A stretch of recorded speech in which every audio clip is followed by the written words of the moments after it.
Chapter 9.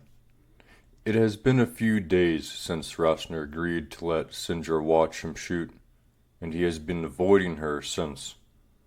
What was he thinking? Not even his parents know he goes out. They do not even know he has a bow. The only other people that know are Asra and Kondorik, and he made them swear not to tell anyone. Although part of the reason for that is because Roster found Asra shoots better than him. That is information he would rather stay between them. But now he has Sindra to deal with. He looks down at Shadow, curled in a pile of flattened grass. Rosner sits cross-legged next to him. In the few days since he first met the cat, it has grown twice in size.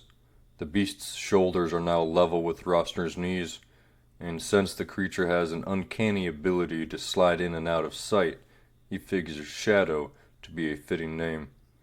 Its black stripes are also more defined than before, creating a nice contrast with its orange fur. Scratching behind its ear, Rosner asks the creature, "What am I to do?" Despite still not entirely knowing what the creature is, he feels he has a connection with it, and knowing that brings a sense of happiness and security to him. Shadow looks up at him with beady eyes. As Rosner spends more of his days with it, he finds more and more injuries hinting that it was in the fire. One of the eyes has a foggy glaze over it, and a few cuts appear around its body, along with a couple more burn marks. Not being tended to properly since almost a cycle and 3/4 ago has left its injuries to be rather nasty looking, but they do not seem to affect it very much. The two stare at each other, Shadow expressionless, and Rosner with a growing smile. "You know what? You look hungry." He stands up and then he points to the ground and looks at Shadow. "Stay here. I will be right back." He pushes overgrown shrubs out of the way and steps into his family's property. Once out in the open, he gives in to a light jog. Up in the sky, the life-giver is halfway to her throne, casting a soothing ray of heat upon the land. Although no wind blows, he can still smell the salty sea. Outside Casper's cutlery, Rosner scans the people around him. When he figures no one is watching him, he reaches beneath the bench and slides open a hidden compartment. His fingers tangle themselves around the spare key and pull it out, closing the compartment behind them. He was not lying when he told his mother there was a spare key. He makes himself quick inside, keeping away from the window and staying low. After taking a couple whiffs as he goes, he realizes he should have come here earlier. Without anyone here to take care of the place, all the meat has undergone various stages of rot and decay. Once he reaches the back and away from the windows, the stench lessens some, but it is hardly worth noting. As he thinks about this, his eyes drift to the door Casper said never to open. As far as he knows, that door is the only way to the freezer, and as he looks around, the only way to respectable meat. Large swarms of flies dance around from one lump of flesh to the other. Others buzz around the room as if thinking, "Which one do I want to land on?" The thought causes Rosner to shudder. There is no way he is going to give Shadow any of this now. But Casper's rule. His face turns a shade of white when he looks back at the door. That had been Casper's strictest rule. Do not go there. But if he does not, the meat will waste away like these ones. That is, if it has not already. The door to the shop shakes, followed by a muffled voice. "Hello? Is anyone here?" Rosner scurries behind a row of meat, thankful he remembered to lock the door behind him, but that does not help his breathing. He starts breathing heavily, frightened someone will catch him. However, within a few seconds, Rosner starts gagging as a putrid smell of rotten meat fills his nostrils and lays on his tongue. When his eyes begin to water, he gives in. He cannot deal with this. He holds in what little breath he has and, fighting the urge to gag, crawls over to the door, opens it, and falls through. For a moment he lays there, unable to comprehend what he just did, but the tendrils of rotting flesh burrowing into his nostrils snap him out of his phase and kicks the door shut. Rosner lays on the floor, taking in large mouthfuls of clean air. The faint smell of rotten meat still invades his nose, but compared to the door being open, it is an improvement. When he gathers a satisfying amount of air, Rosner looks around. Before him is a short hallway with 2 doors and a single window to his right. Mist drifts out from under the door to his left. The other is at the end of the short hallway right in front of him. Knowing immediately which is to the freezer, Rosner heads to the door on the left. He gets so far as to put his hand on the door, then stops. Now that he is here, he cannot help but wonder. What is behind the other door? What is so special that Casper refused to tell him? He lets his hand slip off the handle and makes his way to the other door and places his hand on it. Is he really going to do this? He knows Casper is gone, but... The door clicks open. Rosner looks down, surprised. He sees his hand pushed down on the handle with the door cracked open. He takes a small gulp. Now that it is open, he might as well go all the way in. He pushes the door open the rest of the way, his stomach in his throat with nervous anticipation. Then it drops back down in disappointment. Before him are crates and barrels, full of who knows what, piled high against the ceiling and against every wall. The only sections that are clear are around the door in the center of the room, which has a skylight shining down on it. Rosner cannot believe this. It is a storage room, and a small one at that. The only thing that steals his attention from the rest of it is a tall, thin brazier in its center. Inside is a ring and a note. Curious, Rosner first examines the ring. He twists it around in his fingers. It is simple, smooth, and appears to be made of gold. A single large clear stone is set into it. Set in the gem is a symbol of a ring of fire encircled with what looks to be a teardrop. Rosner stops short of a laugh as a memory of a certain letter floods his mind. He slowly turns to the note. I will be watching. A cold spill washes over Rosner as he reads the lone words written in the center of the page. His eyes dart from one dark space to another as his fingers play with the ring in his hand.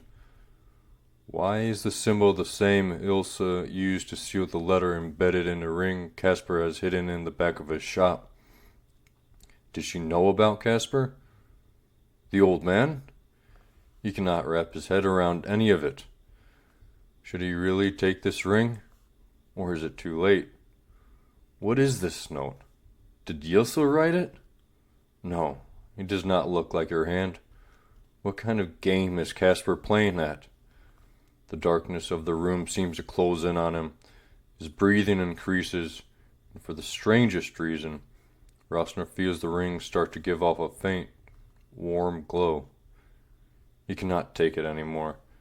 The boy spins on his heels and bolts out the door, closing it behind him with a heavy thud. He makes a 2-second stop in the freezer to grab something right in the door, and then rushes out, forgetting all about being stealthy. Rosner bursts through the front door, spins around and locks it again, then slumps against it. After he gathers his breath, he peers around. It appears no one has seen him.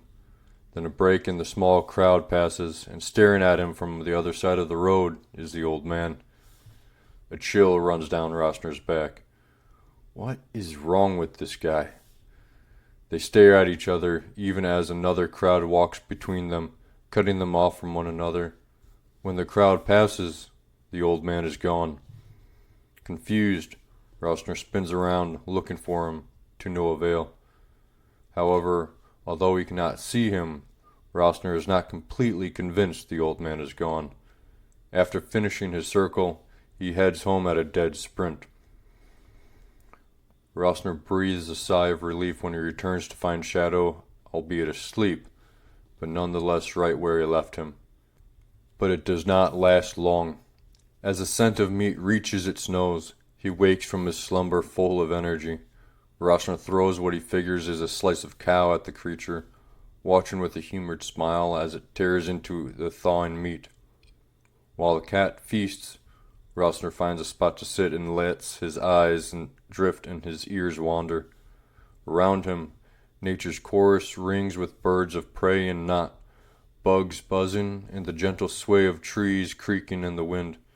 Other creatures scurry around the wood floor, rustling leaves and snapping twigs. His eyes find a leaf taken by the wind and watches it dance with the breeze until it casts deeper into the row of trees. With an absent mind, Rosner pulls out the ring he took from Casper's shop and turns it in his fingers. What is he doing with this? He will agree there is something that pulls him to the ring. But Casper, of all people, did not look like the guy that would wear jewelry, let alone have some. He turns it so the gem faces him. And what of this emblem? Yilsa used the same one to seal her letter to him before she left. This symbol, this emblem, must mean something. But what? And why those two? Yilsa and Casper? They cannot be more different. The longer he holds it, the more entranced he becomes. In the light of the life-giver at her throne, the flames seem to dance beneath the gem. The teardrop, too, starts to reflect light as though it were water reflecting the life-giver's rays. Rosner stares in awe, unable to look away. What is this? A sharp pain digs into his arm. He lets out a short cry and looks down. Right next to a new small cut, Shadow looks at him. Then he looks at the ring. Curious, Rosner moves the ring. Wherever he moves it, Shadow's eyes follow in between it, glances at him. He begins to wonder if Shadow is doing it because it is something shiny, or if there is something else he is missing. In the back of his mind, he tells himself he is crazy. The cat cannot possibly know what this is. Can he? As he debates this with himself, Shadow sprints away into the wood. Rosner stares after the creature in disbelief. This has got to be the strangest. The bush shadow rushed through rustles. A second later, the creature appears again for a second, then disappears again. Sighing, Rosner pushes himself to his feet and follows the deranged cat.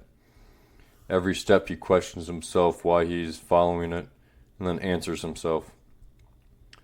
What is Shadow doing? He wants to show him something, but does he want to see it?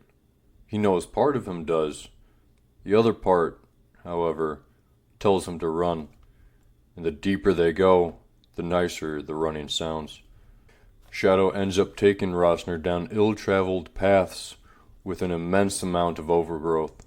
When they finally stop, Rosner is covered in scratches and a couple bruises from stumbling.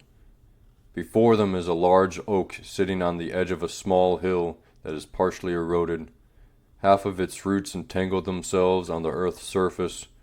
Most of them draped down the eroded section like a thick curtain. In front of this mess, Shadow paces back and forth, casting an occasional glance at Rosner. He slams a palm into his face. The large cat brings him to a tree. Great. He walks over to Shadow, saying, "You brought me here to look at a tree? A small blink of light stops him mid-sentence. Did that just come from the roots? With his eyes now on the roots, Rosner walks past Shadow and goes up to the tangled mess. Even from the dull light of the life-giver through the tree canopy, he realizes it is more than what he thought. Curious and confused, Rosner turns to Shadow. Is this a tunnel? A cave of some kind? And you want me to go in? The only response he receives is the cat sitting in front of him instead of pacing. Taking this as a yes to his question, he lets out a grunt. You know, the longer we are together, the more I dislike you. But he heads into the tunnel anyway. Rossner weaves in and out and around the roots, some of them snagging at his clothes. It is only a few seconds before he comes to opening with burning torches. Torches? Why are there torches? Where did that cursed cat take him? He scans the room, taking in its 6 wooden doors set in at intervals against the circular wall, a blazing torch on either side of each, except for the closest one on his right. His doorway remains dark and boarded up. Set in front of him on the far side is an altar with a single tall candle on either end. In the center of the altar is a large emblem on the stand. Once Rossner lays his eyes on the emblem, he feels himself walk towards it, pulling the ring out of his pocket as he does. When he reaches the base of the altar, he brings the ring to the side of the emblem. What is this place? First, he worms through a wall of roots. Then he discovers what looks like some kind of worshipping haven. Now he finds the emblem on the altar and the one on the gem are one and the same. Casper, what were you up to? He whispers to himself, looking around the room some more. And more than that, he wonders how much Yilsa actually knew about what happened to the butcher. Each door, Rossner now realizes, has a symbol carved into it. The one closest to where he entered on the left was what looks to be a 12-pointed star. The next has 2 lions stacked on each other with upwardly curved ends on one side, reminding him of how people tend to draw a breeze. On the door left of the altar appears to be a small mountain range. Rossner drifts to the right. The next 3 depict a swirl, a flame, and a skull, though part of the skull is broken off. Its worn appearance is what attracts Rossner to it. Compared to all the others, which look like they are freshly done, this one looks to be centuries old.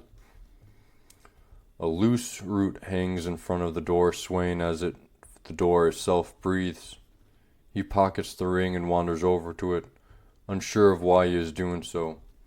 When he reaches the door, he notices the lay of chain crisscrossing the height of the entryway. The only spot that gives a hint to another side is a small section of door and board missing about his eye height. He peers through, unable to see more than an arm's length into the darkness. From within, a low howl echoes off the walls and a short breeze blows past Rossner, making his hair stand up. Fear roots him to the spot. Unable to do anything else, he swallows nervously and says, "Hello?" Hello. A pair of red eyes appear on the other side of the door the moment the horrific greeting vibrates in his mind. The voice reminds him of a hyena's laugh, only because he heard one come from one of the shipments the soldiers were making a while ago. However, there is one difference with this voice. Sounds like a hyena is laughing while it drowns. Rossner tries to run, but his feet refuse to move. He tries to turn his head, but finds it stuck as well. In fact, he cannot move at all. Beneath the eyes, a wicked white smile stretches through the darkness. Impressive, is it not? The voice rings in his mind, but the mouth he sees does not move. A senseless insect that paralyzes for a short period. The eyes themselves seem to shine with an evil smile of their own. I can make it longer if you wish. The threat causes Rossner's head to scream with the urge to run. Why is this happening to him? What did he do to deserve this? No, there is no need. I will be done with you quite soon. There is a short pause, then the voice thunders in his head again in an almost rhythmic pattern. Family outlived, pain overcome, sea of blood till stone turned. My vessel you shall be, to carry me to eternity. Following its last words, a tendril of darkness slithers out of the opening and wavers over to Rossner.